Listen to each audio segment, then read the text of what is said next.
Krills. Thank you for waiting patiently, brother. I know y'all be hating when I be having to replay the audio, but I gotta replay the audio. Look at y'all. Bro, I'm sorry, bro. Bro, new people be coming in. I be having to play the audio again. I'm sorry. Y'all, hopefully this is the last time I gotta play the audio for the night, all right? Hey, Heart Attack, thank you so Noble, much, please, brother. I bro. appreciate Please you do not play this audio one more time. Just explain what it is without playing it.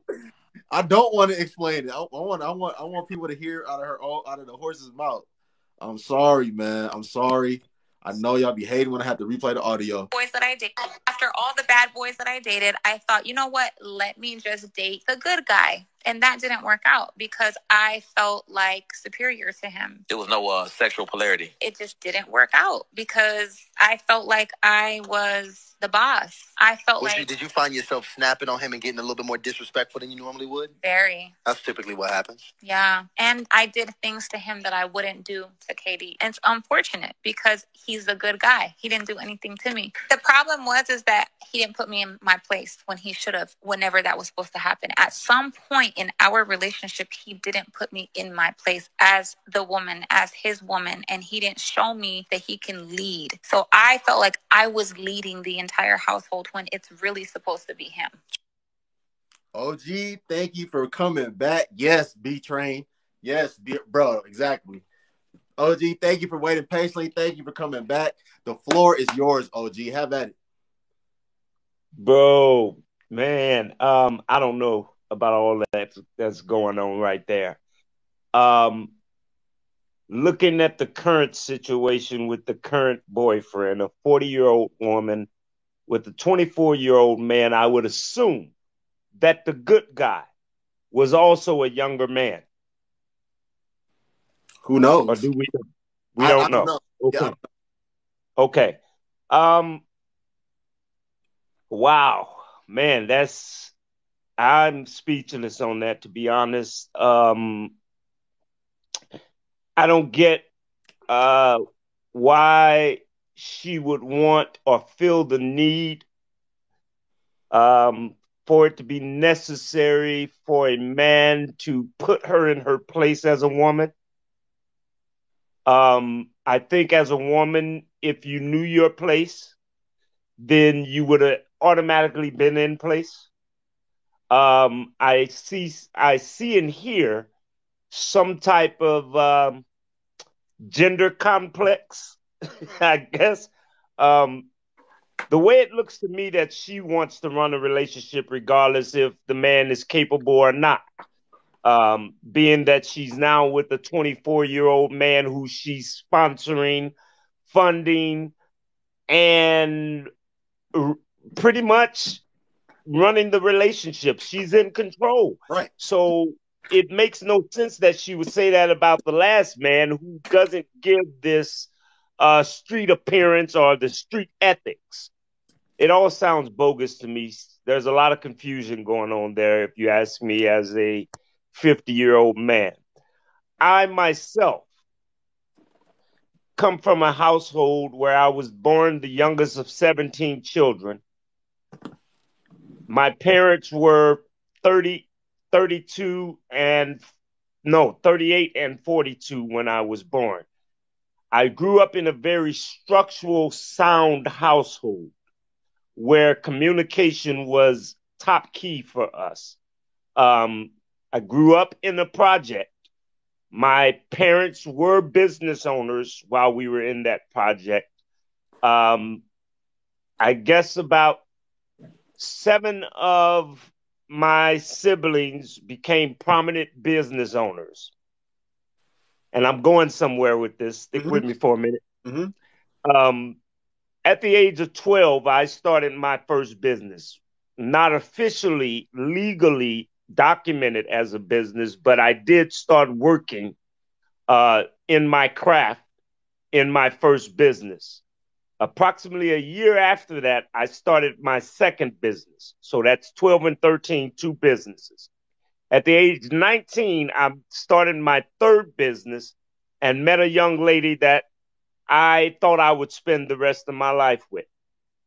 When I met this lady, she done a lot of travel with me at my young age through my business. She was with me for quite some time. When I started really expressing my interest in spending my life with her, we had some very deep, detailed conversations regarding how we would live, how sex would be, how we would raise our family, the whole 9 yards. We went through all of that. Mm-hmm. Then I was explained by her, well, I don't want to have sex until we're married, which is fine. Because again, I've come from a structural household, so I understand that. So we go on and I decide, okay, well, we won't have sex. I'm perfectly fine with that. Hey, if I want you in my life for the rest of my life, I got all of my life to have sex, you know? And that's the way I viewed it. However, around about, I guess I'm at age 24 now. I've started my fourth business. I've bought multiple pieces of real estate at this time. She's just coming out of college at this point. And I learned that she cheated with a musician. Now, I've been a musician since I was 12. It's not this far along that I'm going to discover that you cheated with someone I know. So when I brought this to her attention in reconciliation, not in judgment, because, hey, it happened. You know what I'm saying? My thing is, where's my security as a man, a solid man, that in the future I don't have this problem? And instead of her having these dialogues as we had when we got together, it now becomes her arguing and screaming and yelling at me. And I wasn't raised in that kind of household. My father gave my mother the option to work. And so the option my mom took was to start her own beauty salon and open up a grocery store. However, I've never seen my father and my mother in arguments, debates, screaming, yelling, all of that stuff never went on in my household. So I'm really not that type of guy. So she commits to screaming and yelling when I brought this to her attention that I've learned this, and all I want from you is some answers. So as she's screaming and yelling, I'm just sitting there like shocked. My eyes are like wide open, like, wow, this is not what I came for. And I don't argue with women. I highly respect women. So she gets in her feelings because now I'm not responding to her screaming and yelling, and tells me that I don't give a damn about her because I'm not responding to her screaming and yelling. And so at that point, I made up in my mind, this isn't for me. I'll walk away. 3 years later, her friend is living in one of my apartments. And she calls me to ask me if I can help her pay her rent. I have never paid rent. I've always lived rent-free, mortgage-free, because my tenants all pay for that for me. So I've never experienced having to pay somebody else to live in their property. I'm currently living in one of my properties still for free. So she calls me up and goes, hey, can you help me pay my rent? And I asked her, did you consider this when you cheated with a man whom I know while I was living for free? That you also could be living free, rent free at least? I say, ma'am, I think you have life all messed up. And I left it at that, man. But I just don't get how our women, and what it was what Trippie said. It's a social construct by way of media influence and musical influence. These reality shows is a social construct that our people have failed to realize that the high upper echelon and the elite have set some things in places up to and not excluding. Section 8, food stamp program, all of these things were designed to destroy the Black household and to remove the father from the house and allow the government to raise our children. And that's exactly what we're in the midst of right now, which government controls media and all of this other stuff. That's who's raising our kids. I think we need to find place to heal, and these conversations are very important. If we can have these conversations, and I was observing the chat while everybody else was talking, without our women thinking that this is an attack on you. By God, I love nothing but a black woman, and if I got to have anything else, I don't want nothing at all. But it's hard to deal with our black women because what they have to understand is most men, and particularly those men who are sound in mind and know who they are, we deal with logic, not emotions. Mm-hmm. So I think these conversations are needed, but our women need not to see a personal attack. As I always say, if it don't apply, let it fly. Mm-hmm. But when you see women in these chats who are responding in their emotional ideas of what's being said, that becomes a problem. I don't think a person like Kevin Samuel has ever attempted to necessarily destroy the black woman. Whoa, now slow down. I don't think any man who understood him, and more women understood him, believe it or not, than those that really hated him. Believe me, more women got something out of that. I now see women with platforms on that same Kevin Samuel movement.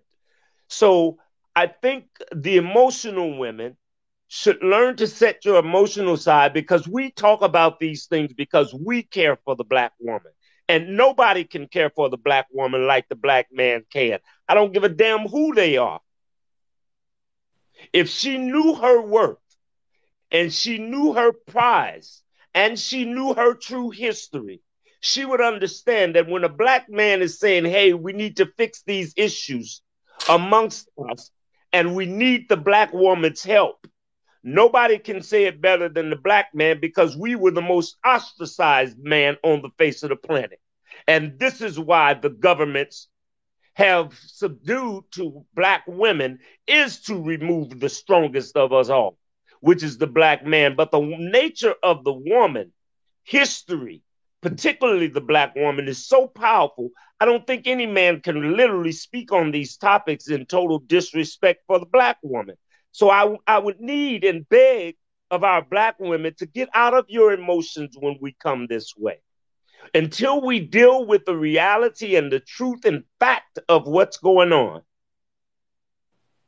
there is not going to be a resolve. And this is hurting our children. This ain't hurting us grown people, but us grown people are too caught in our feelings about it to not realize that, hey, there's another generation coming, and 3 more behind that, and 20 more behind that. And if we don't start heading in the right direction, we're going to damn ourselves. We're going to destroy ourselves.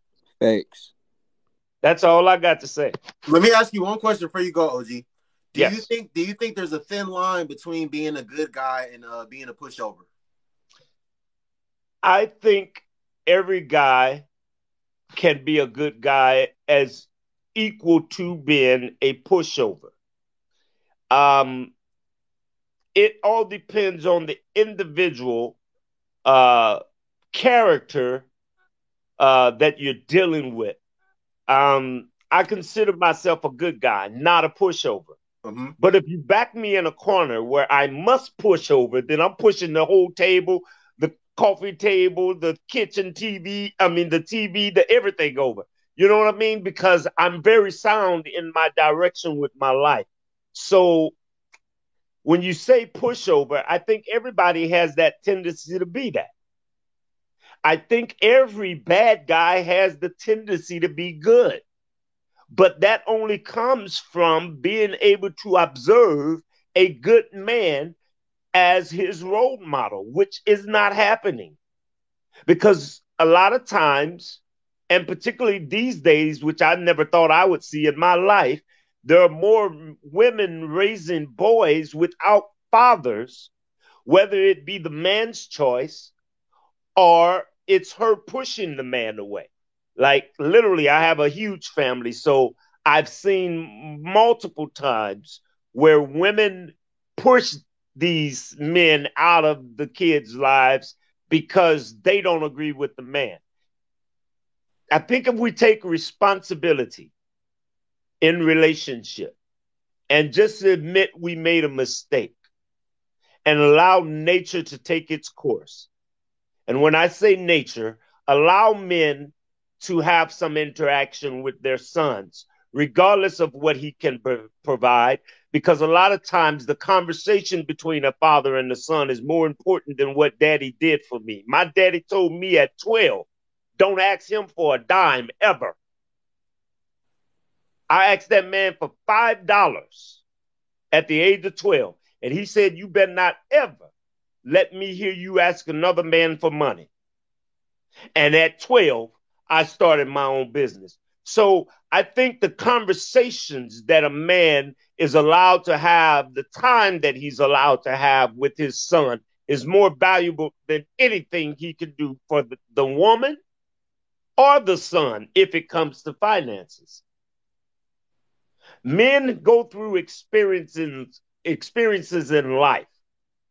And if I can give my son nothing but some advice according to a manly experience, it will make a better man out of him. I guarantee you. OG, thank you for coming back. Excuse me. Thank you for coming back again. You was here the other night. As I said, you are always welcome here. Always appreciate you dropping the knowledge and the wisdom and the gems that you do. You have a great night. All right, OG? You too, sir. All right. Peace.